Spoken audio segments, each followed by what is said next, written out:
వాక్యమును చక్కగా విని జీవితమును సరిదిద్దుకునే గొప్ప ధన్యతను అనుగ్రహించమని మా రక్షకుడును సర్వలోకనాథుడును భూపతులకు అధిపతి అయిన యేసునాథుని నామంలో ప్రార్థనని అడుగుచున్నాను తండ్రి. ఆమేన్. సంతోషం ప్రియ దేవుని పిల్లలారా, వేదికను అలంకరించిన సాటి తోటి దైవజనులకును విచ్చేసిన మీకు కూడా ప్రభునామంలో నా ప్రత్యేక శుభాలను తెలియజేసుకొని చూన్నాను. సమయం మరి ఇప్పటికే 10 అయిపోయింది. ఎక్కువసేపు ఏమి ఇబ్బంది పెట్టను మిమ్మల్ని. వీలైనంత వరకు తక్కువగానే మనం మాట్లాడదాం. రేపు ఇంకొద్దిగా విస్తారంగా మనం చర్చిద్దాం, రైట్? ఎందుకంటే చలిగా కూడా ఉంది, దూర ప్రాంతాలు వెళ్ళాల్సిన వారు కూడా ఉంటారు కనుక వీలైనంత త్వరగానే. వీరైతే గంట తీసుకోమని చెప్తున్నారు, కానీ నేను అంత ఇష్టపడటం లేదు. పరిస్థితిని బట్టి చెప్పే ప్రయత్నం చేస్తాను, రైట్? సంతోషం ప్రియులరా.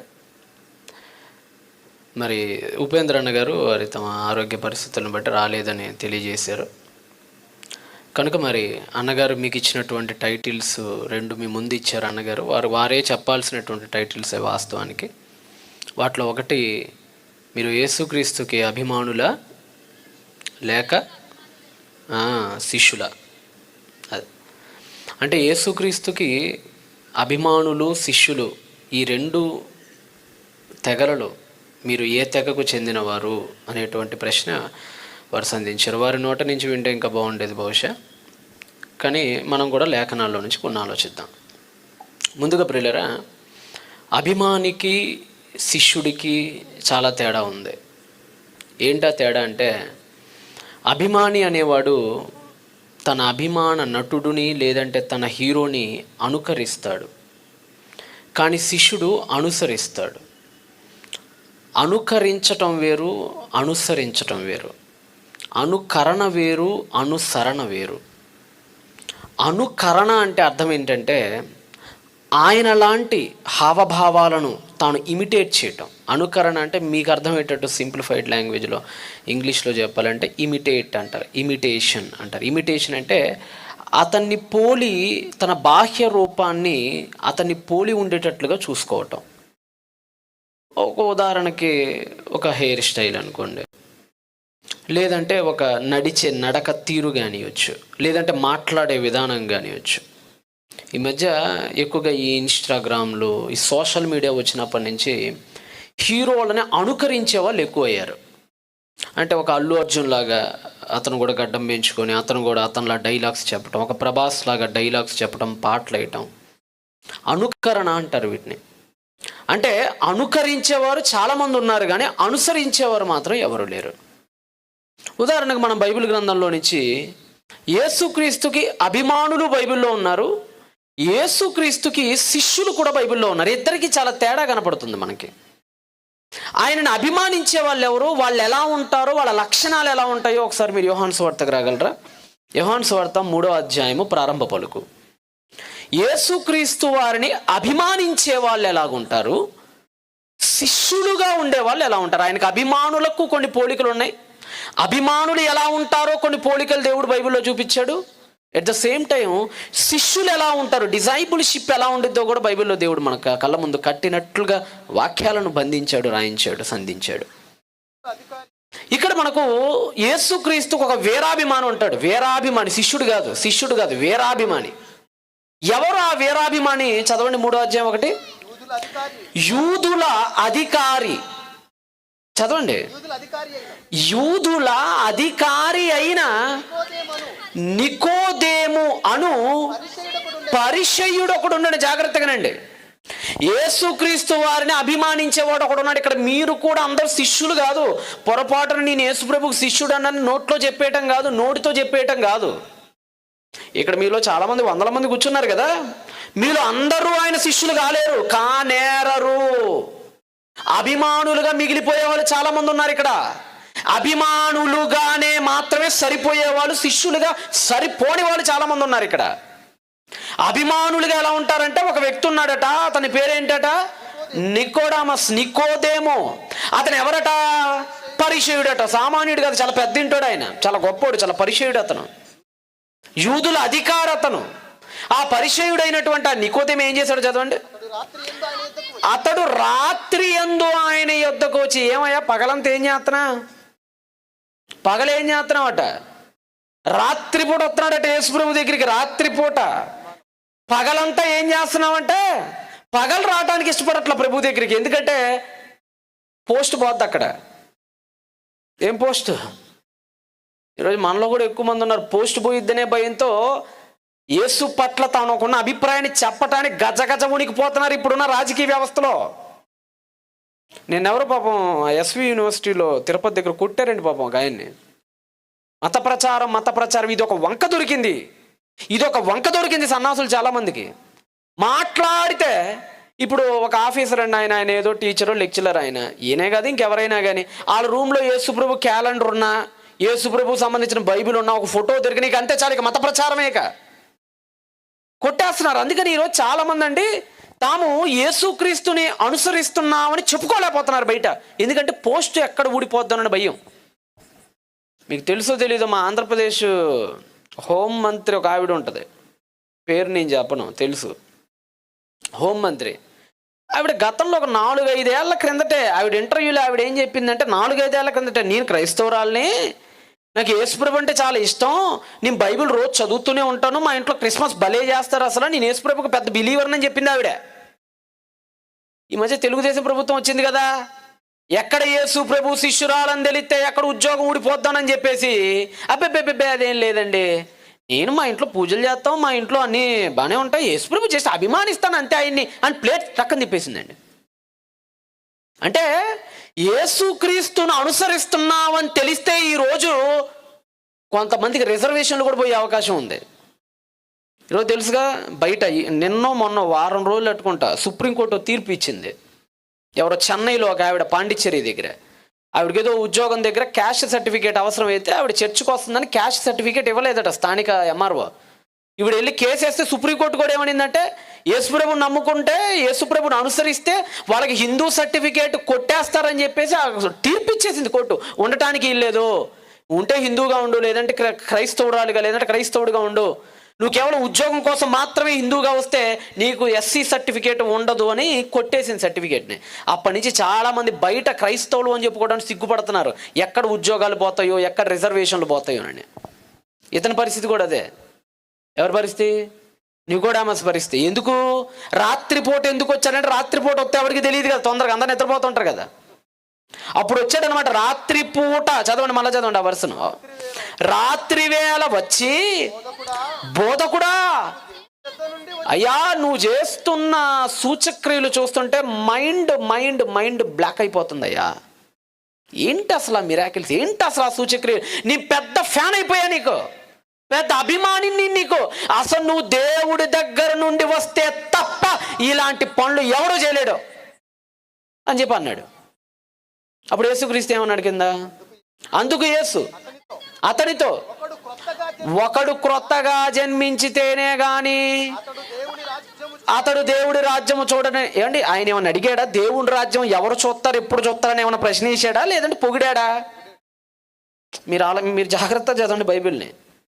ఇప్పుడు ఆ యూదుల అధికారి రాత్రిపూట వచ్చి, ఓ యేసు, దేవుని రాజ్యమును ఎవడు చూచును అని ఏమన్నా ప్రశ్నించాడా? మరి ఈయనేంటి, ఒకడు క్రొత్తగా జన్మించితేనే కానీ దేవుని రాజ్యం చూడడానికి ఏదో చెప్తున్నాడంటే, ఆయన ఏదో అడుగుతుంటే ఆయన వచ్చి పొగుడుతున్నాడు. ఈయన పొగడతకి శభాషణ లేదు, లేదంటే భలే పొగుడుతున్నావురా బాబు, నువ్వు అందరు నన్ను తిట్టేవాళ్ళు అయిపోయారు, మీ పరిచయాలు భలే ఉన్నావు, నువ్వు పొగుడుతున్నావు చక్కగా అని చెప్పి పొగడట్లేదు. ఆయన దేవుని రాజ్యం గురించిన బోధలు చేస్తున్నాడు. ఎందుకంటే ఆయన కూడా తెలుసు, వచ్చినోడు నన్ను అభిమానిస్తున్నాడే కానీ అనుసరించట్లేదు అన్న సంగతిని ఆయనకు అర్థమైపోయేవారైనా ఆయన, నువ్వు చేసేవి పొగడతలు, నువ్వు వచ్చేవి రాత్రిపూట, ఇది శిష్యరికానికి కాదురా నాయన, సరిపోతుంది. ఇది అభిమానం అంతే. అభిమానం ఎంతో కాలం నా దగ్గరికి తీసుకురాలేదు.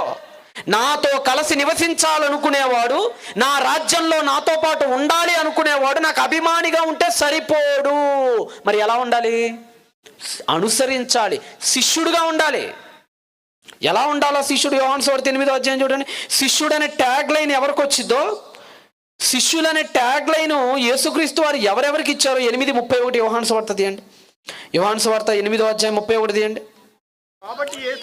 యోహాను సువార్త 8వ అధ్యాయము 31. కాబట్టి యేసు తనను నమ్మిన యూదులతో, కొంతమంది నమ్మలేదు కదా, వాళ్ళు వదిలేశాడు, నమ్మని వాళ్ళని పక్కన పెట్టేశాడు. తనను నమ్మిన యూదులతో, మీరు ఎవరైతే ఉన్నారో నా వాక్యమందు నిలవాలి. నన్ను పొగిడేస్తే సరిపోదు. ఓ నికోదేమో, ఏమన్నా దేవుని దగ్గర నుండి వస్తే తప్ప ఇలాంటి సూచక్రియలు చేయలేమని అన్నావు కదా, మరి అంతగా నేనెవరో నీకు తెలిసినప్పుడు, నేను ఎక్కడి నుంచి వచ్చానో నీకు అర్థమైనప్పుడు, నన్నెందుకు వెంబడించటానికి వెనకబడి రాత్రిపూట ఎవడికి తెలియకుండా ఎందుకు వస్తున్నావు నా దగ్గరికి నువ్వు? మరి నన్ను వెంబడించాలి కదా. సూచక్రియలు చేసినప్పుడు నన్ను ఎందుకు వెంబడించలేకపోయావు నువ్వు? అభిమానం దగ్గర ఎందుకు ఆగిపోయింది నీ కాలు? శిష్యరికం దాకా ఎందుకు రాలేదు నీ కాలు? నికోదేము కాలు అభిమానం అనే ఆ గీత దగ్గర ఆగిపోయింది. ఆ తర్వాత గీత, ఏ గీత? శిష్యరికం అనే గీత. ఆ గీత మాత్రం తొక్కలేకపోతున్నాడు. ఎందుకంటే తొక్కితే ఉన్న ఉద్యోగం ఎక్కడ పోద్దో, తొక్కితే ఎక్కడ పరిచయాలని పోస్ట్ పోద్దో, తొక్కితే ఎక్కడ సమాజం దూరం పెట్టేసిద్దో, తొక్కితే ఎక్కడ నా కోరికలు నేను చంపేసుకోవాలో. ఈరోజు చాలామంది చూడండి, నికోదేము లాంటి వాళ్ళు ఎక్కువ అండి మన దగ్గర కూడా. ఈరోజు చాలామంది తరచుగా రారు. మీరు ఇప్పుడు ఈ నికోదేము ఉన్నాడు కదా, మొత్తం బైబిల్లో మీకు 3 సార్లే కనపడతాడు. అక్కడక్కడ హేలి తోక చుక్కలాగా అప్పుడప్పుడే. ఎప్పుడు రాడినా అలా కథలా వెళ్తూ ఉంటుంది. యేసుక్రీస్తు వారి చరిత్రలో ఎప్పుడో మళ్ళీ శిలువ యాగం దగ్గర ఒక్కసారి అక్కడ మెరుస్తాడు, టక్కన స్టార్ నడిచినట్టు. మళ్ళీ మధ్యలో 13వ అధ్యాయం దగ్గర ఒకసారి అలా మెరుస్తాడు. ఇక అంతే 3 సార్లు. ఎందుకు 3 సార్లు? ఎందుకు నువ్వు యేసుతో పాటు అడుగులో అడుగేయలేకపోయావు? ఆయనతో పాటు భుజం ఎందుకు కలపలేకపోయావు అంటే ఇదే. ఆయనతో పాటు ఉంటే చాలా రిస్ట్రిక్షన్స్ ఉంటాయి. యేసు ప్రభుతో పాటు ఉంటే మనలాగా ఉండటానికి కుదరదు. మనం చంపేసుకోవాలి. మన పాపిష్టి జీవితాన్ని చంపుకుంటే తప్ప యేసుతో మనం నడవలేము. యేసుతో మనం నడవాలి అంటే నువ్వు నీలాగుంటే ఆయనతో నడవలేవు.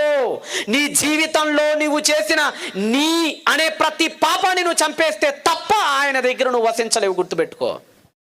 నిజమండి. యేసుక్రీస్తు దగ్గర రావాలంటేనండి మారాలండి. అది ఈజీ కాదు. అది యేసుక్రీస్తుతో కలిసి నడవాలంటే మానాలి. ఎన్నో కోరికలు మానుకోవాలి, ఎన్నో ఇష్టాలు మానేసుకోవాలి, మనం చేసే ప్రతి పాపాన్ని మానేసుకోవాలి. లేదంటే ఆయన శిష్యులుగా కాలేం. కొంతమంది క్రికెట్ అంటే బాగా ఇష్టం ఉంటుంది పిల్లలకి. అది ఉన్నంతకాలం నువ్వు యేసుతో అడుగులో అడిగేయలేవు. మానేయాలి, వదిలేసుకోవాలి. ఇక సీరియళ్ళు, సినిమాలు మీకు ప్రత్యేకంగా చెప్పనవసరం లేదు. నేను ప్రతి సభలో హెచ్చరిస్తూనే ఉంటా వాటన్నిటి గురించి. అది ఇది 2 కావాలంటే కుదరదండి. పెద్దలో మాట అంటారు, అవ్వ కావాలి బొవ్వ కావాలంటే కుదరదు. నాకు సీరియల్ కావాలంటే, నాకు స్వర్గం కావాలంటే నీకెందుకు ఇస్తాడు సీరియల్? నువ్వు సీరియల్ చూసుకుంటా ఉండు సావంటాడు ఆయన. ఏదైనా ఒకటే కోరుకో. ఒకడు దేవునికిని సిరికిని దాసులుగా ఉండనేరడు. ఉంటే అటైనా ఉండు, లేదంటే ఇటైనా ఉంటే వెచ్చగానైనా ఉండు, లేదంటే చల్లగానైనా నులివెచ్చగా మాత్రం ఉండకు. ఇప్పుడు ఇతను ఏంటంటే యేసు ప్రభుతో దగ్గర సంబంధము కావాలి, పరిచయులతో కూడా దగ్గర సంబంధం కావాలి ఇతనికి. ఎవరికి? నికోదేముకి. పరిచయులతో బంధం వదులుకోడు. మళ్ళీ అక్కడ కట్ అయిపోకూడదు. మళ్ళీ అక్కడ వాళ్ళతో బాగానే ఉండాలి. మన యేసు ప్రభుతో కూడా మంచి పరిచయం ఉండాలి. మన బతుకే అటు టీవీతో మంచి పరిచయం ఉండాలి, ఇటు బైబిల్తో కూడా మంచి పరిచయం ఉండాలి. మన టైప్ అనమాట. అది అభిమానం. జస్ట్ అభిమానం అంతే. అభిమానం సరిపోదు.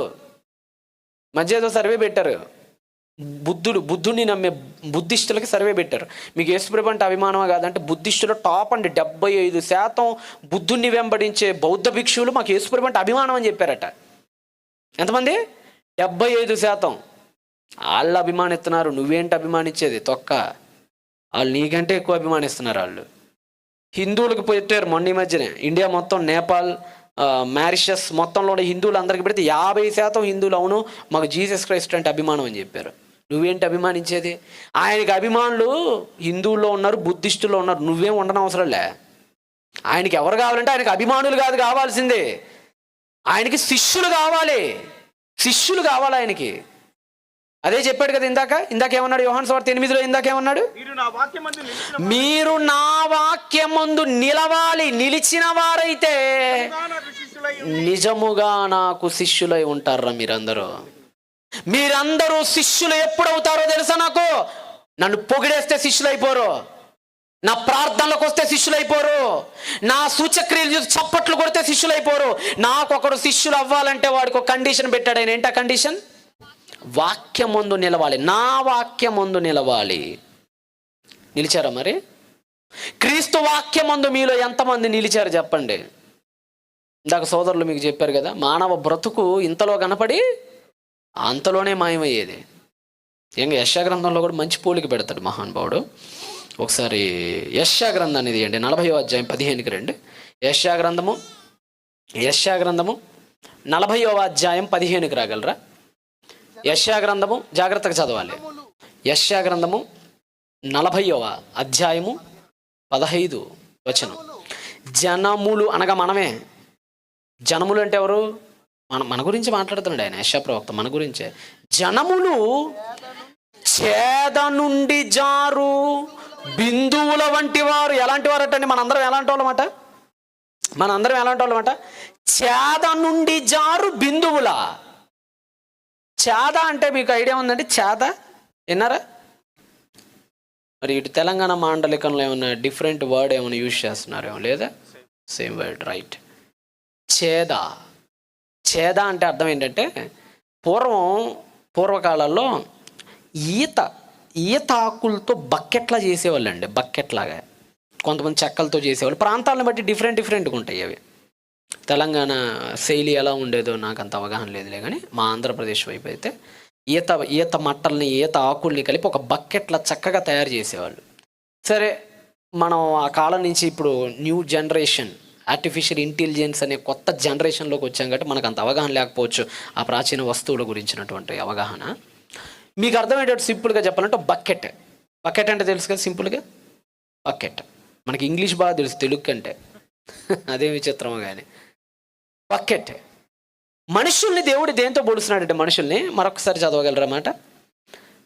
జనములు చేద నుండి జారు బిందువు అన్నాడండి. అబ్బా, ఎంత గొప్ప పోలిక! మీకు అర్థం కావటానికి చెప్పాలంటే, ఆ బకెట్కి అలా మనం తాడు చూడతాం. చిన్నప్పుడు బావుల్లో, మీ అందరికీ తెలుసు, బావులతో పరిచయాలు ఉన్నోళ్ళే మనందరం కదా, బావులతో పరిచయాలు ఉన్నోళ్ళమే మనందరం. ఇప్పుడు అంటే నల్లా వచ్చిందిలే, కానీ ఏంటంటే తవ్వేసారు కదా. మన ఫస్ట్ నేను ఐజా వచ్చినప్పుడు అన్ని తవ్వకాలే, రోడ్డు మధ్యలో వేసాడు త్రవ్వులాట. ఎందుకంటే మిషన్ భగీరథ అట. ఇప్పుడంటే ఈ నల్ల ఇవన్నీ వచ్చినాయిలే, కానీ గతంలో అంతా బావుల మీద బతికిన వాళ్ళమే. మన జీవితాలని బావుల మీద బతికినాయి. బావుల్లో ఆ బకెట్ని అలా తాడు పెట్టి లోపలికనేసి నీళ్లు బాగా నిండుకున్న తర్వాత ఆ బకెట్ని మనం ఏం చేస్తాం? పైకి లాగుతాం. ఆ బకెట్లో ఉన్న నీళ్ళని ఏం చేస్తాం? పక్కన ఇంకో పెద్ద బకెట్లోనో, లేదంటే పక్కన ఉన్న కడవలోనో ఉంటాయి కదా, ఆ కడవల్లో పోస్తాం. మీరు ఒకసారి గమనించండి, ఆ బకెట్లో నుంచి నీళ్లు కడవలోకి పోసినప్పుడు అన్ని నీళ్లు కడవలోకి వెళ్ళిపోతాయి. కానీ ఒక చిన్న బిందువు మాత్రం ఆ బకెట్ కింద అంచుకు వేలాడుతూ ఉండిద్ది. అది పడితే ఇంకొక ఉదాహరణ, సరే బావి దాకా కూడా వద్దు, అది కూడా అర్థం కాకపోవచ్చు. ఇంట్లో గ్లాసులు ఉంటాయి, చెంబులు ఉంటాయి కదా మీ ఇంట్లో. కొండలో నుంచి నీళ్ళు తాగుతాం మనందరం, బిందులోనో కొండలోనో నీళ్ళు తాగుతాం. గ్లాస్ అలా ముంచుకొని నీళ్ళు అలా తాగుతాం, నోట్లో అలా పోసేసుకుంటాం, నీళ్ళన్నీ వెళ్ళిపోతాయి. కానీ ఇక్కడ కూడా మీరు ఒకటి గమనించండి, అన్ని నీళ్ళు వెళ్ళిపోయినా సరే ఆ కొండలో నుంచి ముంచి అలా పైకి లేపుతాం కదా, అప్పుడు ఆ గ్లాస్ అంచుకి ఒక బిందువు మాత్రం అలా అట్టు పెట్టుకొని ఉంటుంది వేలాడతా. గమనించారా లేదా? అది పడిపోతుంది, అన్నీ పడిపోతాయి, అది మాత్రం అలా వేలాడుతూ ఉండేది గబ్బిలంలాగా. అసలు పడదు. అది ఇదిలిస్తే ఏమైనా పడిద్దేమో, లేదంటే ఏమన్నా తుండు కొట్టబెట్టి తుడిస్తే పోద్దేమో అది. కానీ ఆ చివరి మాత్రం, ఆ అంచున మాత్రం ఒక బిందువు అలా ఎక్స్పాండ్ అయ్యి అలా పట్టుకుండిద్ది. అది ఒక బిందువు, ఒక నీటి బిందువు. అది అనుకుంటుందట, అది రే నాతో పాటు ఈ బిందులో, ఈ కడవలో, ఈ చేదలోకి వచ్చిన ప్రతి నీటి బిందువు వెళ్ళిపోయింది బకెట్లోకి, కడవలోకి, అన్ని పడిపోయినాయి. నాతో పాటు గ్లాస్లో నాతో పాటు ప్రయాణించిన ప్రతి నీటి బిందువు వాడి నోట్లోకి వెళ్ళిపోయింది.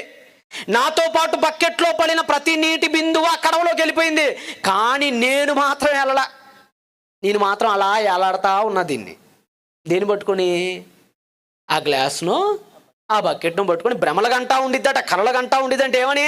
ఇక నేను పడేదేలే, ఇక నాదే ఇది, ఇక నన్ను ఎవడు పడేయలేడు ఈ బకెట్లో, ఇక నన్ను ఎవడు పడేయలేడు ఈ కడవలో, ఇక నన్ను ఎవడు పడేయలేడు ఆ నోట్లో, అన్ని పడిపోయిన నేను మాత్రమే మిగిలాను. చివరిగా నేను ఇక పడను అని నవ్వుతా భ్రమపడతా ఉండిద్దట ఆ బిందువు. కానీ దానికి తెలియని విషయం ఏంటంటే ఆ నవ్వు ఎంతో కాలం ఉండదు దానికి. అది మర్చిపోయే ఒక విషయం ఏంటంటే ఆ బిందువు ఏమి శాశ్వత కాలం అక్కడే టెస్ట్ చేసుకొని కూర్చోదు. ఒక 5 నిమిషాలు, ఓ 10 నిమిషాలు, ఓ పావు గంట, ఆ తర్వాత ఆ బిందువు కూడా జారి ఖచ్చితంగా నేల మీద పడాల్సిందే. ఏంటి? పట్టుకున్న బిందువు ఎంతసేపు ఉంది చెప్పండి దాని మీద? అది ఓ పావు గంట ఉంది, అంతే కదా? ఈ లోపల ఎన్ని కలలు కనేసింది, ఈ లోపల ఎన్ని భ్రమంలోకి వెళ్ళిపోయింది అది. మనిషి కూడా అట్టివాడే అని చెప్తున్నాడు దేవుడు. మళ్ళా చదవండి ఆ మాట. జనములు చేద నుండి జారు బిందువు లాంటి వాడే. రే నువ్వు విర్రవీగుతున్నావేమో, అందరూ వెళ్ళిపోతున్నారు, అందరూ చచ్చిపోతున్నారు, నేను మాత్రం ఎప్పుడు చావను, ఇంకెప్పుడు ఇక్కడే ఉంటాను టెస్ట్ చేసుకొని అనుకుంటున్నావేమో, కలలు కంటున్నావేమో.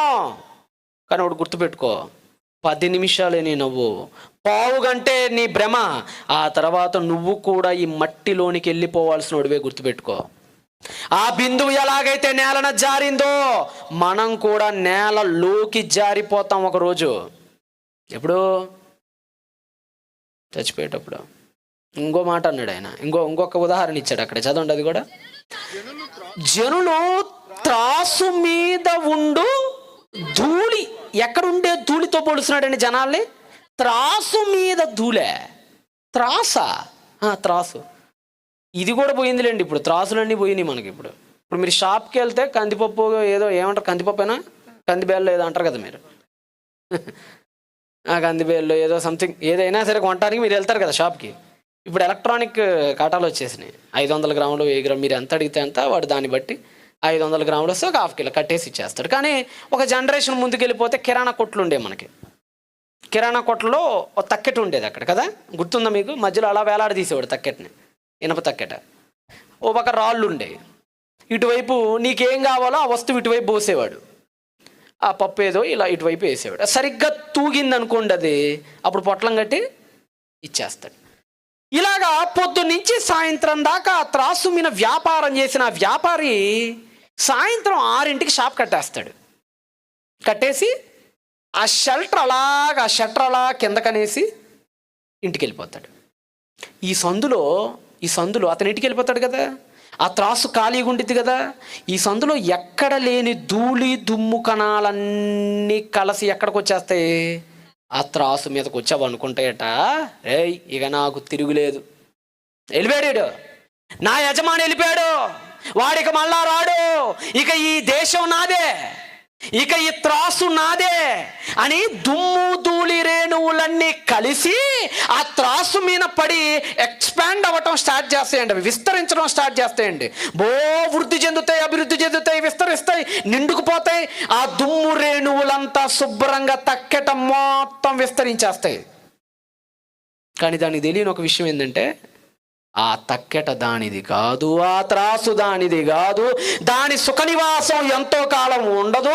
మరలా పొద్దున్నే వస్తాడు యజమాని, షట్టర్ ఓపెన్ చేస్తాడు, ఓ తుండుగుడ్డ తీసుకుంటాడు, అది తీసుకొని మళ్ళా ఆ తక్కెట ఏం చేస్తాడు?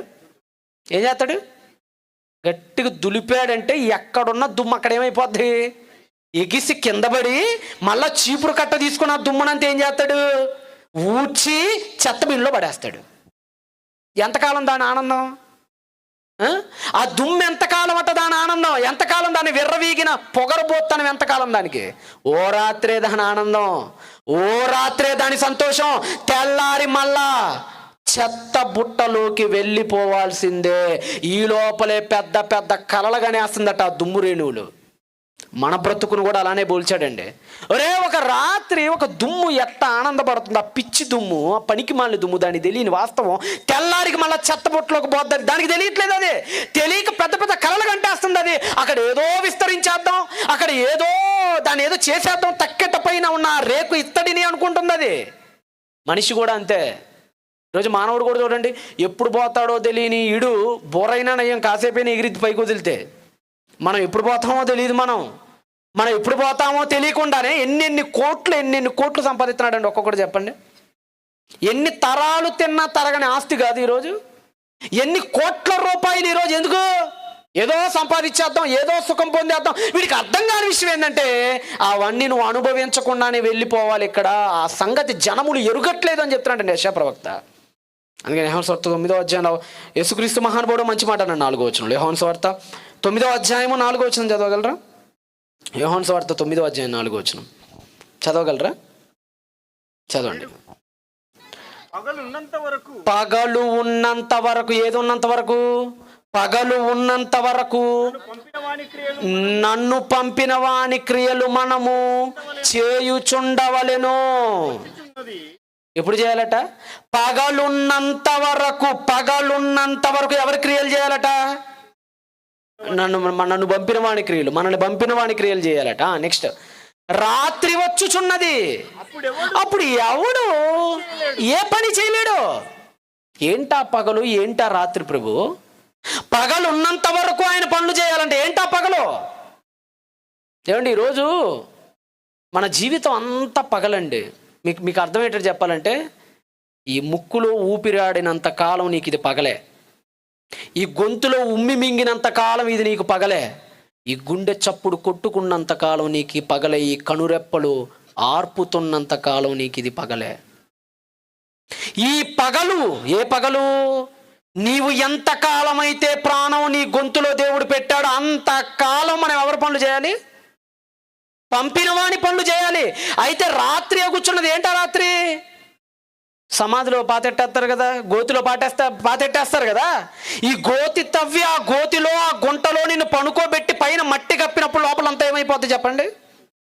చిమ్మ చీకటి. చీకటి కూడా కాదు, చిమ్మ చీకటి. సూర్యుడు వస్తాడు కానీ ఆ రశ్మి దానిలోకి వెళ్ళదు. వెన్నెల కాస్తుంది కానీ ఆ కాంతి దాన్ని చీల్చుకొని లోపలికి వెళ్ళలేదు. ఆ 4 గోడల సమాధి లోపల మొత్తం ఏం గమ్మేసిద్ది? చీకటి. పగలు ఉన్నంత వరకు మనం ఆయన పని చేయాలట. రాత్రి కూర్చున్నది, అప్పుడు ఎవడు ఏ పని చెయ్యలేడు అని చెప్తున్నాడండి. ఏమండి, ఈరోజు నిజంగా ఎంతమంది ఈ పగలు అనగా ఈ శరీరంలో ఉన్న ఈ ప్రాణాన్ని దేవుడి కోసం ఉపయోగిస్తున్నారో చెప్పండి. ఉపయోగిస్తున్నారా? ఒకసారి ఆలోచించండి. ఎంతమంది మీరు బ్రతికినంత కాలం మీరు దేవుడి పనులు చేయగలుగుతున్నారో చెప్పండి. ఈరోజు లక్షల రూపాయలు ఖర్చు పెట్టాడు, వేల రూపాయలు. ఎవరు? ప్రసాద్. అంతేనండి.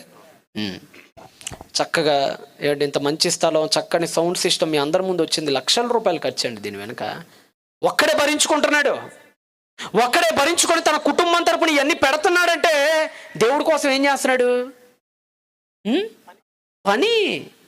ఏంటి, నిజంగా మీలో ఎప్పుడు వినేవాళ్ళే ఉన్నారు కానీ, చాలామంది ఎప్పుడు వినేవాళ్ళే కానీ, మీలో ఎంతమంది మీ ఊర్లలో ఎప్పుడు సువార్త ప్రకటించని చోట కానీ ఎక్కడైనా సరే మీలో ఎంతమంది సభలు పెట్టారు చూడండి. చిన్నవైనా పెద్దవైనా, ఎంతదే పెట్టాలని రూల్ ఏమీ లేదు. చిన్నదైనా పెద్దదైనా మీలో ఎంతమంది దేవుడు పని చేశారు చెప్పండి ఇప్పటిదాకా? నాకు తెలిసి నువ్వు ఇంటానికే పరిమితం అయిపోయావు ఇంతవరకు. వినటమే సరిపోయింది జీవితం అంతా. ఏనాడైనా ప్రకటించగలిగావా? ప్రకటించలేకపోతున్నా. ఈ పగలున్నంతసేపు ఇంకొక మంచి మాట అంటాడండి. విలాప వాక్యాల్లో చాలా అద్భుతమైన మాట అంటాడు గ్రంథకర్త. విలాప వాక్యాలు 1వ అధ్యాయం 9 చూడండి. విలాప వాక్యాలు 1:9 చూడండి.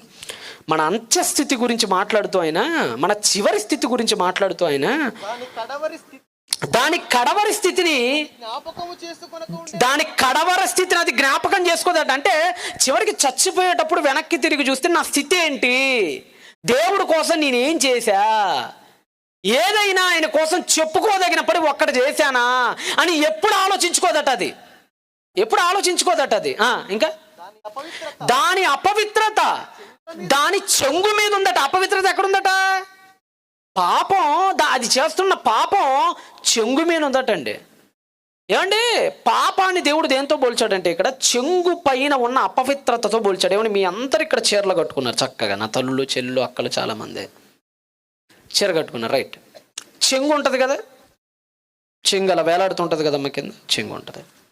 చెంగుకి ఏదైనా బురద అంటుకుంది అనుకోండి, చెంగుకి ఏదైనా మట్టి అంటుకుంది అనుకోండి, అది అంతటితో ఆగిద్దా మొత్తం చీరకు అంటించేసిద్దా చెప్పండి? అది ఏం చేసిద్ది? అది జాగ్రత్త చెప్పాలి. మీరు రోడ్డు మీద అలా నడుచుకుంటూ వెళ్తున్నప్పుడు చెంగు ఏమవుతుంటుంది? ఊగుతుంటుంది కదా చెంగు, ఇలా ఊగుతూ ఉంటుంది. మీరు అలా రోడ్డు మీద వెళ్తూ ఉంటే చెంగు. ఇప్పుడు ఆ చెంగుకి ఏదైనా బురద అంటింది అనుకోండి, అది అంతటితో ఆగదది, అంతటితో అస్సలు ఆగదది.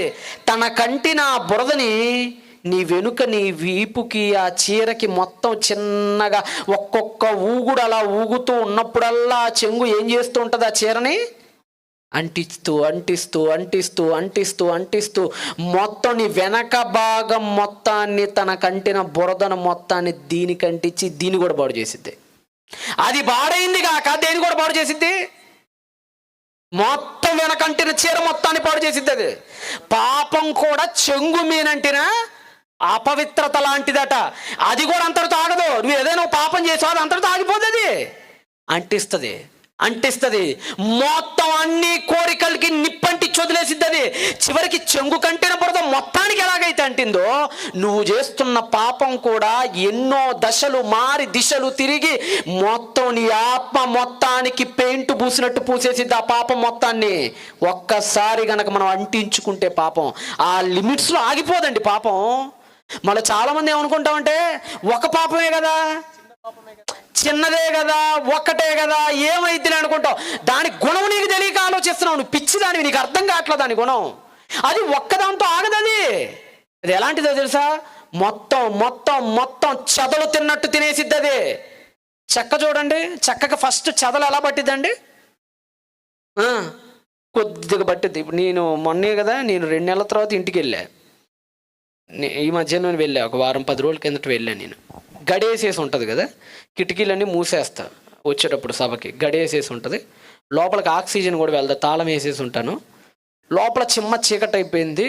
2 నెలల తర్వాత అలా అలా ఓపెన్ చేశానండి, నా గదిని అలా ఓపెన్ చేశాను. హాల్ డోర్ని ఓపెన్ చేయగానే ఆ లెఫ్ట్ సైడ్ ఒక చెక్క ఉంటుంది కిటికీ. ఎప్పుడు పట్టిందో చెదలు పట్టేసింది. నేను వెళ్ళేటప్పటికే చెదలు మొత్తం తినేసి కొరికేసి ఆ మొత్తం అలాగ పైకి పాకేసేసిందండి. పైదాకా వెళ్ళిపోయింది కింద నుంచి. అది ఎందుకంటే అది మొదట్లో ఉన్నప్పుడే కంట్రోల్ చేసేసేయాలి దాన్ని. పెస్ట్ అంటారు దాన్ని. మొదట్లో ఉన్నప్పుడే కంట్రోల్ చేసేసేయాలి దాన్ని. అలాగ వదిలేసి ఎక్కువ కాలం అలానే దాని జోలికి వెళ్ళకుండా అలానే వదిలేసామనుకో, పాకి పాకి పాకి పాకి చెట్టు మొదలు మ్రాణులు మొత్తాన్ని మింగేసిద్ది అదే.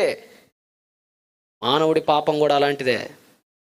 దానికి ఇంత సంధించావా, ఇంత సంధించావా, దానికి చినుగుతూనే ఉంటుంది, చినుగుతూనే ఉంటుంది.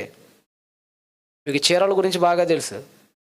చీరకి ఏదైనా చిన్న రంధ్రం వచ్చిందండి, అంతటి తాగిద్ది అది. చెప్పండి మీరు, అంతటి తాగిద్ది అది. చీరకో డ్రెస్సుకో దేనికో చిన్న రంధ్రం పడింది, ఆ రంధ్రం అంతటితో ఆగిపోదండి. ఆ కొద్దిగా రంధ్రంతో సరిపెట్టుకోదండి. అది చినిగిద్ది, ఇంకా చినిగిద్ది, ఇంకా చినిగిద్ది, ఇంకా చినిగిద్ది, ఇంకా చివరికి చీర ఒక్కసారి అలా లాగేస్తేనండి, ఆ చినిగిపోయిన దగ్గర చీర ఏమైపోతుంది చెప్పండి? రెండు పాయలు అయిపోతుంది. విడిగా మీరు చీరని ఇలా అంటే చినిగిద్ది అసలు. అది విడిగా మీరు ఏదైనా గుడ్డని ఇలా అంటే అస్సలు చినగదు, చాలా స్ట్రాంగ్ ఉంటుంది అది. అదే ఒక చిన్న దాని దగ్గర ఏదైనా ఒక చిన్న బొక్క పెట్టి, లేదంటే రంధ్రం పెట్టి, లేదంటే చిరిగినటువంటి ఆ ప్రాంతంలో కనుక సరిగ్గా పట్టుకొని లాగితే అటో మొక్క ఇటో మొక్క చేతికి వచ్చేసిద్ది. పాపం కూడా అలాంటిదే సోదరా. ఒక్కసారి నీ ఆత్మలోకి ప్రవేశించి ఎంత రంధ్రం గనక పెట్టిందో, అలా పెడటానికి నువ్వు దానికి అవకాశం ఇచ్చావో, మొత్తం ఎంటైర్ స్పిరిట్ మొత్తాన్ని పాడు చేసిద్ది అది. జాగ్రత్తగా ఉండాలి దాంతో, దగ్గరకు రాణించుకోకండి దాంతో. అందుకనే చెప్తున్నాడు అక్కడ, అవివేకురాలతో పోల్చాడు దాన్ని. మళ్ళీ చదవండి 11వ వచనంలో. మొత్తం వెర్స్ మొత్తం చదవండి, వచనం మొత్తం చదవండి. 11వ వచనం మొత్తం చదవండి. దాని కాపురస్తులందరూ నిట్టూర్పు విడుచుచు ఆహారం వెతుకుదురు. 11వ వచనం మళ్ళీ మొదటి నుంచి చదవండి దాన్ని, చాలా బాగుంటుంది అది. దాని అపవిత్రత దాని చెంగుల మీద ఉంది. ఇంకా దాని కడవర స్థితి అంటే చివరికి ఈ అవకాశం ఇచ్చింది కదా, ఇది చివరికి దాని గతి ఏమైతుందో ఆలోచించుకోలేకపోతుంది. దాని కడవర స్థితి అది జ్ఞాపకము చేసుకోవట్లేదు. ఎంతో వింతటది, ఎంతో వింతగా దీన దశ చెందినది. హీన దశ చూడండి ఎలాగైపోతుందో చూడండి. కడవర స్థితి, మీరు చాలా జాగ్రత్తగా ఉండాలి. మన కడవర స్థితి ఎలా ఉండిద్దో. అప్పుడప్పుడండి మళ్ళీ చాలామంది దేని గురించిన చింత అంటే పెళ్ళి అయిద్దో అవ్వదో కొంతమందికి చింత, కొంతమంది చింత ఎలా ఉంటుందంటే పెళ్ళి అయిద్దో అవదో వయసు ఏమో మీద పడిపోతుంది. కొంతమందికి దేని పట్ల చింత? పిల్లలు ఎప్పుడు పుడతారు, పెళ్ళి 6 ఏళ్ళు అయింది 7 ఏళ్ళు అయింది ఇంతవరకు పిల్లలు పుట్టట్లేదు, అదొక చింత. మళ్ళీ పిల్ల పుట్టింది అనుకోండి, అలా ఆడపిల్ల అయితే కుదరదు, మళ్ళీ మగ పిల్లోడు ఎప్పుడు పుడతాడని మన ఆడి మీద చింత. మళ్ళీ మన బతుకంతా కూడా ఎప్పుడు దేని మీద చింత? ఈ లోకంలో పిల్లల కోసం పెళ్ళిళ్ళ కోసం ఈ బ్రతుకంతా దీనికోసం చింతపడుతున్నావే. ఏనాడైనా అసలు పరలోకం అనేది నాకు వచ్చిద్దా రాదా అని ఒక్కసారి జెన్యూన్గా నువ్వు పరిశీలించుకున్నావా? చెప్పు, ఉన్నావా? అసలు మన జీవితంలోనండి ప్రతి దాని పట్ల భయం అండి మనకి. మీ గతంలో చర్చి నడిపేవాళ్ళం గుంటూరులో అద్దెకి. నడిపితే బాగానే జరిగేది అంతా. కరెంటు ఎక్కువ వస్తే పెన్షన్ కట్ చేసేవాడు అప్పుడు జగనం పోయిన గవర్నమెంట్లో ఉన్నాడు కదా. మాకు ఏదో కొన్ని 200 యూనిట్లో 250 ఎంతో ఉంది మొత్తానికి. ఆ యూనిట్ల కరెంటు దాటితే పెన్షన్ కట్ అయిపోద్ది. ఎవరి పేరు మీద అయితే ఉందో ఆ ఇల్లు, ఆ ముసలి వాళ్ళకి పెన్షన్ కట్ అయిపోద్ది. ఆయనకి ఎంత భయం అంటే బాత్రూంలో 5 నిమిషాలు లైట్ వెలిగిందంటే కోడల చెంప పగల కొట్టేస్తాడు. ఎందుకంటే ఒసే కోడలా నీ వల్ల నా పెన్షన్ పోద్దే అంటాడు ప్రతిదానికి. ఇంటి బయట లైట్ ఒక అర్ధ గంట సేపు కూడా వేయలేడు, ఎక్కడెక్కడ యూనిట్లు లెక్కేసుకుంటుంటాడు అక్కడ. ఎందుకంటే ఇది యూనిట్ దాటిదంటే పెన్షన్ పోతాడా? చర్చి దగ్గర కూడా వస్తారు, ఎప్పుడెప్పుడు అయిపోద్దా అని చూస్తుంటాడు. ఆ ప్రార్థన ఇనేది లేదు, సచ్చేది లేదు. ఎప్పుడెప్పుడు అయిపోద్దా, ఎప్పుడెప్పుడు లైట్లు ఆఫ్ చేస్తారా, ఎప్పుడెప్పుడు ఫ్యాన్లు ఆఫ్ చేస్తారా, ఈ జీవితంలో చింత అంతా దాని మీదే. అరే ఏనాడైనా ఈ కరెంటు బిల్లు ఏముంది, పెన్షన్లు ఏముంది, ఈ రోజు కాదు రేపైనా పోతాయి, ఈ రోజు కాదు రేపైనా వస్తాయి, అసలు పరలోకం నాకు వచ్చిద్దా, దానికి నేను అర్హురాలిగా ఉన్నానా, ఇవి పెరిగితే వీడు తీసేస్తాడు, నీలో కూడా పాపం అనే పాయింట్లు ఉన్నాయి, ఇవి దేవుడికి ఒక దశ వరకే ఏదైనా ఆ దశను దాటి వెళ్ళిపోతూ ఉంటే ఖచ్చితంగా దేవుడు నిన్ను పరలోకానికి ఆపేస్తాడు. అసలు వాటన్నిటి నుంచి మనం దూరం జరగాలనే చింత నీకు ఎప్పుడైనా ఉందా? లేదు కదండి, నిజంగా లేదండి. ఒకవేళ ఉంటే మనం ఇంత హ్యాపీగా ఎందుకు ఉంటామండి? ఈ పాటికి పనులు టకటకా చేశారు దేవుడి కోసం, ఈ పాటికి 10 మీటింగ్లు అయినా పెట్టారు. నిజంగా భయం ఉండాలి, తెలుసా అండి? భయం ఉండాలి. అరే ఎప్పుడు చేస్తామో తెలియదనే భయం ఉన్నప్పుడు ఎలా కొలా ఎప్పో సొప్పో ఏదో ఒకటి చేసి ఆయన పనులు ముందు చేసేయాలి. నా బాధ్యత ఏంటో ఈ లోకంలో ఆ పనులు నేను తుదముట్టించాలని పరిగెడతది ఒక్కొక్క పాదం. కానీ ఈరోజు మనకి నిద్రలు, ఆకళ్ళు, ఇంట్లో దప్పికలు, దాహాలు, వీటి కోసమే మన బ్రతుకంతా వెళ్ళిపోతుందనంటే మనకు ఏమి లేదు, దేవుని పట్ల భయం లేదు, కడవర స్థితి పట్ల అసలే లేదు. గలతీయులకు అపోస్తలుడైన పౌలు పత్రికను రాస్తూ మంచి మాట అంటాడు ఆయన. గలతీయులకు అపోస్తలుడైన పౌలు మహాశయుడు పత్రికను రాస్తూ 6వ అధ్యాయం 10వ వచనంలో ఏమన్నాడు చూడండి. ముగించేస్తాను, 10 నిమిషాలు టైం అయిపోతుంది, రైట్? 6వ అధ్యాయం 10వ వచనం. కాబట్టి మనకు సమయము దొరికిన కొలది ఎప్పుడు సమయం దొరికితే అప్పుడు దేవుని పని చేయాలి. ఎప్పుడు దొరికితే అప్పుడు దేవుడి పని చేసేయాలి. మనం సమయం దొరికినప్పుడు కాదండి, సమయం అంత ఖాళీగా ఉండి కూడా ఒక్క దేవుడి పని చెయ్యం. నేనైతేనండి అంటే చెప్పుకోవటం కదలే కానీ జనరల్గా చెప్తున్నాను, నేను మొహం గడుగుతా కూడా ఆలోచిస్తూ ఉంటా. నేను ఎక్కడికి పోయినా ఆ వాక్యం రన్ అవుతూనే ఉంటుంది. ఏం చెప్పాలి, మీ ఐజాకి కొత్త ఉన్నాం కాదుగా, నేను ఎన్నిసార్లు వచ్చానో తెలియదు ఈ ప్రాంతాలకి. చెప్పిన వాక్యం చెప్పకూడదు, మళ్ళీ ఫీల్ అయిపోతారు. కొత్త చెప్పాలి, నేనేమో రోబోట్నా? ఆలోచించాలి. ఈ ప్రాంతాల్లో ఏం చెప్పా, ఏం చెప్పలేదు, వీళ్ళకి ఏం నేర్పించాలి. అనుక్షణం ఎప్పుడు బ్రెయిన్ అంతా తిరుగుతూనే ఉంటుంది, ఆలోచిస్తూ ఉండాలి. సమయం ఎప్పుడు దొరికితే అప్పుడు బైబిల్ ఓపెన్ చేసేయాలండి. సమయం ఎప్పుడు దొరికితే అప్పుడు చదివేసుకుంటే వెళ్ళిపోతారు. తర్వాత సమయం ఉండదు. నిజమండి, నిజంగా ఖాళీ సమయం కుదిరితే ఎగిరి గంతేయాలండి. ఎందుకో తెలుసా? బైబిల్ చదవడానికి ఏమొచ్చింది, నాకు వర్షాకాలం అంటే తెగిష్టం. నాకు వర్షాకాలం అంటే తెగిష్టం. ఎందుకు ఇష్టం అంటే వర్షాకాలంలో పెద్ద డేట్లు ఇవ్వను నేను, సమయం అంతా నా ముందు ఉండిద్ది. అప్పుడు నా బైబిల్ని నేను హ్యాపీగా చదువుకుంటా, నా దేవుడితో నేను సంతోషంగా గడుపుతా, ఆయనతో ఆయన వాక్య ధ్యానంలో మునిగిపోతూ ఉంటా. సంతోషం, ఎందుకంటే ఆ సమయం నాకు దొరికింది కాబట్టి సంతోషం. అదే అంటున్నాడు అపోస్తలుడైన పౌలు, సమయము దొరికిన కొలది అందరి ఎడల విశేషముగా విశ్వాస గృహమునకు చేరిన వాడి ఎడలను మేలు చేయాలి. యేసుప్రభు ఏం చెప్పాడు? ఇందాక మీరు వాక్యపట్నంలో చదివారు కదా, ఏం చెప్పారు యేసుప్రభు? మీరు నాకు శిష్యులు అవ్వాలంటే ఒక కండిషన్ పెట్టాడు. ఏమన్నాడు? మిమ్ముళ్ళు మీరు ప్రేమించిన ఎడల. మళ్ళీ చదవండి యోహాను సువార్త మళ్ళీ చదవండి వాక్య భాగం. మీకు ఏదైతే నేను చెప్పానో 13:35 పట్టుకుంటా బహుశా. యోహాను సువార్త 13:35, రైట్. యోహాను సువార్త 13:35 చదవండి. మీరు ఒకని ఎడల ఒకడు ప్రేమ కలిగి ఉండండి. అది మీరు నిజంగా శిష్యులు ఎప్పుడు అవుతారంటే గుర్తుపెట్టుకోండి, ఇప్పుడు మీలో ఎంతమంది అభిమానులు ఆయనకి, ఎంతమంది శిష్యులు, ఈ వచనంతో తేలిపోద్దండి, డౌటే లేదు. కొన్ని రోగాలు ఉన్నాయో లేదో తేలవాలంటే కొన్ని టెస్టులు ఉంటాయి, అది చేపించామంటే తిరుగులేనట్టే. ఇప్పుడు కొంతమంది షుగర్ ఉంటుంది, అప్పటికప్పుడు వెళ్ళి నువ్వు జస్ట్ బ్లడ్ ఇచ్చేస్తే వాడు షుగర్ టెస్ట్ చేస్తాడు, అది చెప్పదు నీకు. అప్పటికప్పుడు ఎంత ఉందో చెప్పిద్ది తప్ప అసలు నీలో నిజంగా షుగర్ ఉందో లేదో అది చెప్పలేదు. ఆ రోజు ఎంత ఉందో చెప్పిద్ది అది. కానీ నీకు అసలు నీ బాడీలో షుగర్ అనేది ఉందో లేదో తెలియాలంటే HbA1c చేయించాలి, అదొక టెస్ట్. వాడు ఫస్ట్ నేను ఏం చేస్తాడంటే గ్లూకోజ్ ఉంటుంది పౌడర్, ఆ గ్లూకోజ్ పౌడర్ నీళ్ళలో కలిపి నీకు తాగిస్తాడు. 1 లీటర్ నీళ్ళు, తీయటి లీటర్ నీళ్ళు తాగిస్తాడు. 1 అవర్ తర్వాత నీకు బ్లడ్ తీసి చేపిస్తాడు, HbA1c అంటారు. అది చేపిస్తే తేలిపోద్దా అసలు నీకు షుగర్ ఉందో లేదో అని.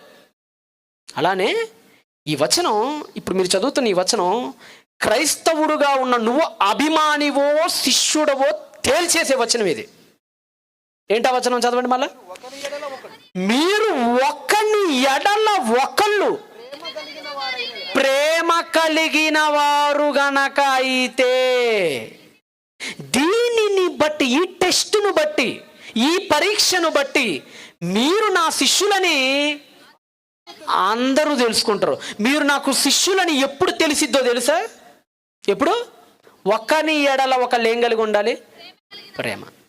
ఇందాక మీకు సోదరులు చెప్పారు కదా, ఒక సంఘంలో ఉంటూ, ఒక వీధిలో ఉంటూ, ఒకే బల్లలో చేయేస్తూ, ఒకే ద్రాక్షారసాన్ని త్రాగుతూ, ఒకళ్ళంటే ఒకళ్ళకు పడలేదంటే నువ్వు కేవలం అభిమానివంతే, ఆయన శిష్యుడు కాదు. ఈరోజు మీలో ఇక్కడ ఎంతమంది ఎవరిని శత్రువులు అనేవాళ్ళే లేకుండా హ్యాపీగా అందరితో సమాధానంగా ఎంతమంది ఉన్నారు చెప్పండి మీరు? అసలు నాకు ఎవరు లేరండి, నాకు ఆవిడతో ఈవిడితో ఏ గొడవలు ఉండవండి, నాకు అందరితో మంచి సంబంధాలు ఉన్నాయండి, ఎవరితో అసలు నాకు తగువే లేదండి బాబు ఈ ప్రపంచంలో, అందరితో నేను చక్కగా నడుచుకుంటాను అనేవాళ్ళు ఎంతమంది ఉన్నారు చెప్పు? అలా ఉన్నావంటే ఆ క్షణం నువ్వు శిష్యురాలువే, ఆ క్షణం నువ్వు శిష్యుడివే. ఒకసారి గుర్తుపెట్టుకోండి, ఎందుకంటే మనం కొన్ని మర్చిపోతాం. మనకి ఇట్లాంటి దగ్గర మతిమరుపు చాలా ఎక్కువ. ఎవడైనా డబ్బులు ఇవ్వాల్సి వస్తే మాత్రం తెగ ఉంటుంది జ్ఞాపక శక్తి మనకి. అంటే ₹1 ఇవ్వాలని చూస్తూ ఉంటాడు. ఈ కండక్టర్ బస్సు ఎక్కాడు అనుకోండి, బస్సు ఎక్కినప్పుడు ₹1 ఇవ్వాలనుకోండి, అది మాత్రం అసలు మర్చిపోండి మనం. ఆడిచ్చేదాకా గొడ్ల గొప్ప మొహం తీసుకొని చూస్తూ ఉంటుంది ఆడి వైపు. ఆడి బారిపోతాడు, నువ్వు బారిపోతావు. మరి కొంతమంది దిగిన తర్వాత గుర్తొస్తుంది వీళ్ళకి డబ్బులు లేదు, అప్పుడు మరి పరిగెడతాడు మళ్ళీ బస్సు కోసం వీడి వెనక్కి. వీడి దగ్గర జ్ఞాపక శక్తి ఎక్కువ మనకి. ఇట్లాంటి మర్చిపోతుంటాం మన శత్రువుల దగ్గర. ఒక్కసారి కళ్ళు మూసుకొని డీప్ థింక్ ఒకసారి చేయండి, ఖచ్చితంగా ఒక్కళ్ళైనా తగులుతారు. మీరంటే పడనోళ్ళు, మీరంటే అసహించుకునేవాళ్ళు, మీకంటే పడనోళ్ళు, మీరు అసహించుకునే వాళ్ళు ఖచ్చితంగా తగులుతారు. ఆ వ్యక్తి ఉన్నంతకాలం నువ్వు టెస్టులో పాస్ కావు, గుర్తుపెట్టుకో. మారిపోవాలి. యేసు ప్రభు శిష్యుడు అవ్వాలి అనంటే నీకున్న ప్రస్తుతంలో ఉన్న ప్రతి స్వభావాన్ని నువ్వు మార్చుకోవాలి. యేసు ప్రభు వారికి ప్రియ శిష్యుడు ఎవరు చెప్పండి? ఎవరు? ఎందుకు యోహాను అయ్యాడు? పేతురు ఎందుకు కాలేకపోయాడు? తోమా ఎందుకు కాలేకపోయాడు? మిగతా 11 మందో 10 మంది వీళ్ళందరూ ఎందుకు కాలేకపోయారు? ఎందుకో తెలుసా? యోహాను తనను తాను మార్చుకున్నంతగా, యోహాను తనను తాను సరిదిద్దుకున్నంతగా ఏ శిష్యుడు సరిదిద్దుకోలేకపోయాడు, ఇంక్లూడింగ్ పీటర్ ఆల్సో. ఒకసారి మీరు, ఒకప్పుడు యోహాను ఎలా ఉండేవాడో, యేసు వాక్యాలు విని ఆయన వాక్యమందు నిలిచిన తర్వాత యోహాను ఎలాగైపోయాడో. టైం లేదు కాబట్టి ఒక సంఘటన చూపిస్తాం మీకు. లూకాసు వార్త ఒకసారి తేండి. లూకాసు వార్త 9వ అధ్యాయానికి ఒకసారి రండి. 54. శిష్యుడు అవ్వాలంటే ఇదిగో ఇలా ఇంత చేంజ్, ఇంత సిగ్నిఫికెంట్ చేంజ్ ఉండాలి మన లైఫ్లో. చదవండి ఒకసారి లూకాసు వార్త 9:54 తీయండి. 9:54. మీ అందరికీ తెలుసు, యేసుక్రీస్తు చెప్పాడు, అరే నాయన నాకు సిలువ వేసే గడియ దగ్గర పడింది, జెరూసలేముకి మీరు అంతా సిద్ధపరచండి అన్నాడు ఆయన. అన్నప్పుడు ఆ దారి మధ్యలో సమరయ అనే ఊరికి వెళ్ళాలి. వీళ్ళు గలీలీలో ఉన్నారు, అది యోదయ, మధ్యలో ఒక ఊరు ఉంటుంది. ఆ ఊర్లో బస చేయడానికి వీళ్ళు వెళ్ళారు. అక్కడ ఎవరో వీళ్ళకి గృహం ఇవ్వలేదు. అప్పుడు యోహానికి చాలా కోపం వచ్చింది. అప్పుడు ఏం చేశాడు చదవండి మీకు అక్కడ. మా శిష్యులైన యాకోబును యోహానును, అక్కడ ఒక ఆయన ఉన్నాడు. ఎవరైనా యోహాను ఏమంటున్నాడట చదవండి. అది చూసి, అంటే వాళ్ళు తమకు ఇల్లు ఇవ్వకపోవటం చూసి, ప్రభువా, ఓ ప్రభు, నాకు చాలా కోపం వచ్చేస్తుంది, తట్టుకోలేకపోతున్నాను. ఎందుకు? వాళ్ళ ఊరికి పోతే వాళ్ళు మాకు రూమ్ ఇలా, స్థలం ఇలా, వాళ్ళు ఒక రోజు నిద్రపోతామంటే ఆ ఊర్లో ఒక్కడు కూడా మాకు చోటు ఇవ్వలేదయ్యా వాళ్ళు. నాకు కోపం వచ్చేస్తుంది. నువ్వు మాకు శక్తులు ఇచ్చావు కదా, ఆ శక్తుల్ని వాళ్ళని శపిస్తాం. ఆ శక్తులతోని ఏమన్నాడు చదవండి, ఇంకా చదవండి. ఆకాశము నుండి అగ్ని దిగి వీరిని నాశనము చేయునట్లు ఒక్కసారి ఆజ్ఞాపిస్తాం. కోపం మండిపోతుంది దేవా, వాళ్ళందరి మీద చిర్రెత్తుకొచ్చేస్తుంది నాకు. ఒక్క మాటను ఓకేను ఏలియా ఆజ్ఞాపించినట్టు ఆజ్ఞాపిస్తాం, మొత్తం దగ్ధమైపోద్ది, ఊరు దగ్ధమైపోద్ది అని చెప్పాడండి. ఎంత కోపం ఎవరికి? ఎంత కోపం యోహానికి, ఎంత కోపం యోహానికి. సరే ఆలోచించండి. యేసుప్రభు బాధపడిపోయాడండి.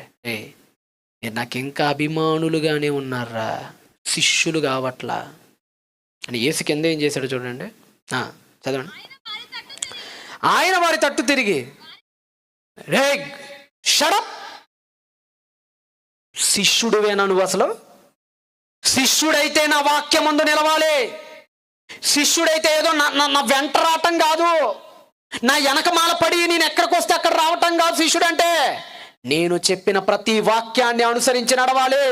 నాలో ఎంత ప్రేమ ఉందో మీలో అంత ప్రేమ ఉండాలి.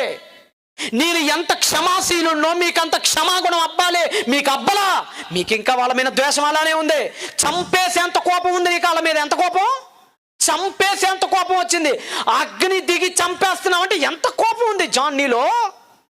ఉండకూడదు, అదే గద్దించాడండి. ఆ దెబ్బకి యోహాను ఏడ్చాడండి. ఆ తర్వాత అంతా మీరు చదువుకొని ఏడ్చి బాధపడిపోయాడు. అయ్యో, శిష్యరికపు గుణాలు నాలో లేవే, నా ప్రభువుతో తిరుగుతున్నాను కానీ ఆయన గుణాలు నాకు అబ్బట్లేదే, నా ప్రభువుతో సహవాసం చేస్తున్నాను కానీ ఆయన స్వభావాలు ఒక్కటి కూడా నా దగ్గర పెట్టుకోలేకపోయానే. ఏసంటేనే ప్రేమ కదా, ఆయన ఈ లోకానికి వచ్చిందే ప్రేమను చూపించడానికి కదా, నేనేంటి మొత్తం ఊరిని చంపేద్దాం అనుకున్నాను కోపంతో. బాధపడ్డాడండి. ఆ రోజు మారాడండి ఆయన తన జీవితంలో. ఆ తర్వాత నుండి ఎప్పుడు ఎవ్వరి మీద కోపపడిన సందర్భం కనపడదు. పైగా యోహాను పత్రికను ఒక పత్రిక రాశాడని మీ అందరికీ తెలుసు, మొదటి పత్రిక. ఈయనకు ఒక బిరుదు ఉందండి. ఈయనకు ఉన్న బిరుదు ఏమిటో తెలుసా? లవ్ ఆఫ్ అపోస్టల్, ప్రేమ అపోస్తలుడు. మీరు యోహాను మొదటి పత్రిక ఎన్ని అధ్యాయాలు ఉన్నాయి ఏంటి ఒకసారి నాకు అధ్యాయాలు చెప్పండి చాలు. యోహాను మొదటి పత్రిక ఎన్ని అధ్యాయాలు ఉన్నాయి? 5 అధ్యాయాలు కదా. ఈ 5 అధ్యాయాల్లో ప్రేమ అనే పదం గురించి 46 సార్లు మాట్లాడతాడు. 5 అధ్యాయాలు 46 సార్లు ప్రేమించండి, ప్రేమిస్తూనే ఉండండి, చచ్చేంత వరకు ప్రేమించండి, ఎన్నన్నా ప్రేమించండి, ఎంత తిట్టినా ప్రేమించండి, ఎంత కొట్టినా ప్రేమించండి, చావు దగ్గరకు వచ్చేంత వరకు ప్రేమించండి అని ప్రేమతో నింపేశాడండి పత్రిక మొత్తాన్ని. 46 సార్లు ఆ ఒక్క పత్రికలోనే మాట్లాడతాడు. మొత్తం పత్రికలన్నిటితో కలిపితే 80 సార్లు ప్రేమ గురించి మాట్లాడతాడు ఆయన. ఎవరు? ఎంత మారిపోయాడు. ఒకప్పుడు కోపం, ఒకప్పుడు చంపేద్దామనే అంత కోపం, కానీ యేసు శిష్యుడిగా పనికి రానిలా ఉంటారని అర్థమైన తాను తన బ్రతుకును మార్చుకొని ప్రేమను నింపుకున్నాడు. చివరికి ఎన్నిసార్లు ప్రేమ గురించి మీరు ఎక్కువ హెచ్చరించాలంటే ఆయన పత్రికలే చదవాలి. ఇప్పుడు మీరు దేవుడు ప్రేమ స్వరూపి చెప్పినోడు ఎవరు? అర్థమైపోయింది ఆయనకి. యేసుక్రీస్తు ప్రేమను ఆయన కంటే ఎక్కువ చూపించలేకపోయారు ఈ ప్రపంచంలో. అందుకనే తర్వాత యేసు అనుకున్నాడు, రే నా శిష్యులందరూ తమ బ్రతుకులు మార్చుకోలేకపోయారు. అందుకని పేతురు కూడా చూడండి, చివరిలో ఆ కోపంతో వాడి చెవిని ఏం చేస్తాడు, మలుకు చెవిని. కానీ యోహాను అలా పనిచేయలేదు. ఇప్పుడు ఆ ప్రేమ మిగతా శిష్యులందరికంటే యోహానులో కనపడింది. అందుకనే your my lovely disciple my dear John, నువ్వు నాకు ప్రియమైన శిష్యుడివి అన్నాడండి ఆయన. మనం ఆయనకు శిష్యులం కావాలి అని అంటే ఆయనలో ఉన్న తత్వాలను మనం ఏం చేసుకోవాలి? అలవర్చుకోవాలి. ఏదో వెంబడించడం కాదు. మీరు ఇలా సభలకి 1,00,000 సార్లు రండి, మీరు ఆయన శిష్యులు కానేరరు. బైబిల్ 1,000,000 సార్లు చదవండి, మీరు ఆయన శిష్యులు కాలేరు. ఆయన శిష్యులు ఎప్పుడవుతారో తెలుసా? ఒక్కసారి ఆయనలో ఉన్న గుణాలన్నీ రాసి వాటిని మీరు అవలంబించడానికి ప్రయత్నించండి. ఏం చేయాలి? ఒక్కొక్క సంవత్సరం ఒక్కొక్క గుణాన్ని వృద్ధి చేసుకోండి. సహనం ఆయన చూసి నేర్చుకో. మాటలతో చెప్పట్లేదు, నేను ఆలోచించి చెప్తున్నాను. మీరు ఆయన గుణాలన్నీ ఒక్కొక్కటి అలవాటు చేసుకుంటూ మీరు ముందుకెళ్ళిపోయి ఎప్పుడైతే మిమ్మల్ని చూస్తే క్రీస్తు పత్రికలా కనపడతారో ఆ క్షణం మీరు ఏమవుతారు? అప్పుడు మీరు శిష్యులు అవుతారు. యోహానులాగా అప్పుడు మీరు శిష్యులు అవుతారు. కాబట్టి మీరు అభిమానులో శిష్యులో ఇప్పటికే మీకు అర్థమైపోయి ఉండాలి. ఏంటి చెప్పండి? అభిమానులకి శిష్యులకు ఒక తేడా చెప్పండి, ముగించేస్తాను ఇక. అభిమాని అంటే ఎవరు? ఏదో జస్ట్ అనుకరిస్తాడంతే. అంటే ఏంటి? మంచోడండి, ఆయన మంచి దేవుడు అండి, యేసుప్రభు సూచక్రియలు బాగా చేస్తాడు, నికోదేము టైప్లో అప్పుడప్పుడు వచ్చి ప్రత్యక్షమే వెళ్ళిపోతుంటాడు తోకచుక్కలాగా. కానీ యోహాన్ లాగా శిష్యుడు ఎప్పుడు అవుతాడు? తన బ్రతుకుని మార్చుకొని తన యందు ఎవరు కనపడాలి? ఇక మనం కనపడకూడదు. ఇక నీ పేరు చెప్తే నువ్వు కనపడకూడదు. ఇక యేసు క్రీస్తే కనపడాలి నీలో. నిన్ను చూస్తే క్రీస్తు గుర్తు రావాలి. క్రీస్తు ఎవరిని కనపరిచాడు చెప్పండి ఈ లోకానికి వచ్చి? ఫిలిప్ అడుగుతాడు కదా, ఏమో ఒక తండ్రిని చూపంటే ఏమన్నాడు యేసు? నన్ను చూచిన వాడు తండ్రిని చూచినట్లే. అలానే మనల్ని చూసినప్పుడు క్రీస్తును చూచినట్లే అనేటట్టు ఉండాలి మన బ్రతుకులు. ఆయన తండ్రిని బహిర్గతం చేస్తే, బయలుపరిస్తే, మనం ఎవరిని బయలుపరచాలి? క్రీస్తును బయలుపరచాలి. ఆ స్థితికి మీరు ఎప్పుడైతే చేరుకుంటారో అప్పుడు మీరు ఆయన శిష్యులు అనబడతారు. లేదంటే అంతకాలం మీరందరూ ఏ దశలో ఆగిపోయినట్టే? అభిమాన దశలో ఆగిపోయినట్టే. కాబట్టి టైం తక్కువ ఉంది, అందుకని నేను ఎక్కువ విస్తరించి మీతో మాట్లాడలేదు. ఇప్పటికే 11 అయిపోయింది, తక్కువలో తక్కువ ఎంత చెప్పినా. రేపు తొందర రండి. రేపు తొందరగా వస్తే విస్తారంగా ఎక్కువ విషయాలు, లోతైన సంగతులు ఇంకెక్కువ మనం మాట్లాడుకోవచ్చు. రైట్? రేపు తొందరగా రండి, ముందుగానే చెప్తున్నాను. రేపు ఆలస్యం చేయకండి చివరి రోజున. రైట్? పరిశుద్ధుడా, నమ్మకం కలిగిన మా కన్న తండ్రి, నాయన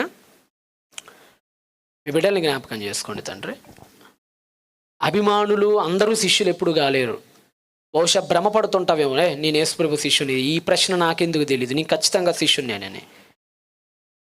మీరు క్రీస్తుకి అభిమానుల శిష్యుల అంటే అందరు ఇదే అనుకుంటారే, నీ ఖచ్చితంగా శిష్యునే.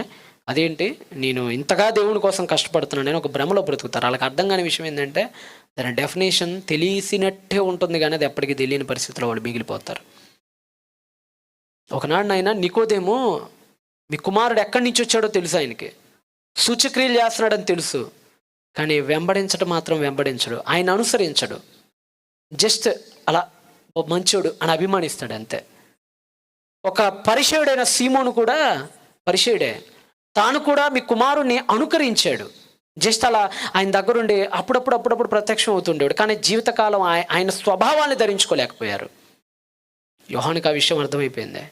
ఆయన వెంబడ తిరిగినంత మాత్రాన, ఆయన అడుగులో అడుగేసి అలా వెళ్ళిపోతున్నంత మాత్రాన, ఆయన ప్రక్కలో పడుకున్నంత మాత్రాన, ఆయన రొమ్మును ఆనుకున్నంత మాత్రాన, ఆయన చేత్తో తిండి ముద్దలు తింటున్నంత మాత్రాన నేను ఎప్పటికీ శిష్యుని కాలేను. ఈ కోపం నాలో ఉన్నంత వరకు, ఈ ద్వేషం నాలో ఉన్నంత వరకు అని తాను ఎప్పుడైతే గ్రహించాడో, ప్రేమ అనే ఆ రసాన్ని తాగాడు, ప్రేమ అనే ఆ జీవజలాన్ని కడుపు నిండా తాగేశాడు, ఆ అగ్నిని చల్లార్చేశాడు, అప్పుడు ఆయన ప్రియ శిష్యుడయ్యాడు. అప్పటి వరకు ప్రియ శిష్యుడు కాలేకపోయాడు. మేము కూడా తండ్రి, మీ కుమారుడు మీటింగ్లు ఎక్కడుంటే అక్కడికి వెళ్ళిపోవటం కాదు, అది జస్ట్ అభిమానం అంతే. కానీ ఆయనలో ఏ గుణం కనపడితే ఆ గుణాన్ని మాలో అలవరుచుకొని దాన్ని మేము ప్రాక్టీస్ చేయగలిగినప్పుడే నిజమైన గుణం. నిజమే తండ్రి. ఈరోజు ఒక హీరో ఎలా నడుస్తాడో అలా నడుస్తూ ప్రాక్టీస్ చేస్తూ ఉంటారు. ఈరోజు రీల్స్ ఎక్కువైపోయినాయి అయ్యా. చిన్నపిల్లలు, యువత ఆ హీరోయిన్ ఎలా స్టెప్పులు వేస్తుందో అలాంటి స్టెప్పులు ఇక్కడ ఆ పాప వేస్తుంటుంది, ఆ తమ్ముడు వేస్తుంటాడు ఆ హీరోలాగా. ఎవరెవరినో అలా చేస్తున్న దాన్ని ప్రాక్టీస్ చేసి మేము ఏదో చేస్తున్నాం, కానీ అది కాదు. క్రీస్తులో ఉన్న లక్షణాలను మేము ప్రాక్టీస్ చేయాలి, ఆయనలో ఉన్న గుణాలను మేము ప్రాక్టీస్ చేయాలి. అది మేము ప్రాక్టీస్ చేసినప్పుడే నిజమైన శిష్యులు అనబడతాం అనే సంగతి మీ బిడ్డలకు నేర్పిస్తూ, రేపటి దినం తొందరగా ఇంకా మరిన్ని విషయాలు మాట్లాడుకునే గొప్ప ధన్యతను మాకు అనుగ్రహించమని యేసుక్రీస్తు వారి పేరిట ప్రార్థన అడుగుచున్నాడు తండ్రి. ఆమేన్. సంతోషం పిల్లలు.